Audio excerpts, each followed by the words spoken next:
자, 강제징용 소송 판결문에는 1965년 청구권 협정을 맺은 한일 정부의 태도를 꾸짖는 일부 대법관들의 의견도 담겨 있습니다. 해방 이후 아픈 과거를 바로잡고 정부의 책임을 인정한 의미가 있지만 결과적으로 지연된 정의라는 지적은 피할 수 없습니다. 조성호 기자가 보도합니다.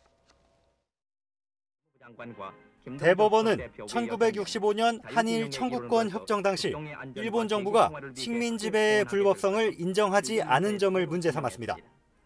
강제징용은 침략전쟁을 위한 불법 행위여서 청구권 협정과 별개로 일본 기업의 배상 책임이 있다는 겁니다. 김재형, 김선수 대법관은 한 발짝 더 나아간 보충 의견을 제시했습니다.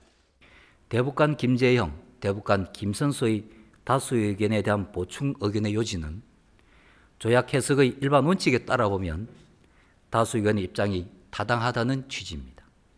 두 대법관은 일본 기업에 강제 동원된 피해자들이 정신적 손해배상을 받지 못하고 여전히 고통받고 있다며 위로했습니다. 우리 정부와 일본 정부가 이런 고통을 지나치게 가볍게 보고 협정을 체결한 것일 수 있다면서 책임을 피해자들에게 떠넘겨선 안 된다고 질타했습니다. 한일 청구권 협정 당시 개인의 고통을 무시한 만큼 양국 정부에 책임이 있다는 의견입니다. 반대 의견을 낸 권순일, 조재현 대법관 역시 일본 기업에 책임을 물을 수 없다면서도 우리 정부라도 피해자들에게 정당한 보상을 해야 한다고 꼬집었습니다. 역사적인 판결로 평가받을 수 있지만 양승태 사법부의 재판 지연으로 피해자 4명 가운데 3명은 이미 세상을 떠난 뒤였습니다.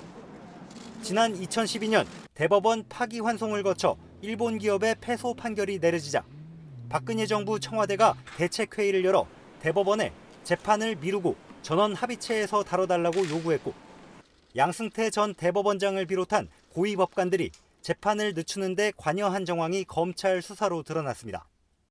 절차적으로 있었던 문제들에 대해서는 사법부에서 다시 한번 진정한 권리구제가 이루어질 수 있도록 지연되지 않은 정의가 실현될 수 있도록 노력해 주셨으면 하는 바람이 있습니다. 2012년 대법원 판결 당시 강제동원 피해자의 신고 건수만 15만 건에 달한 것으로 알려졌습니다. 해방 이후 처음으로 강제징용 피해자들을 위로하는 확정 판결이 나왔지만 박근혜 정부의 뜻대로 사법부가 끌려다닌 지연된 정의로 역사에 남게 됐습니다. YTN 조성호입니다.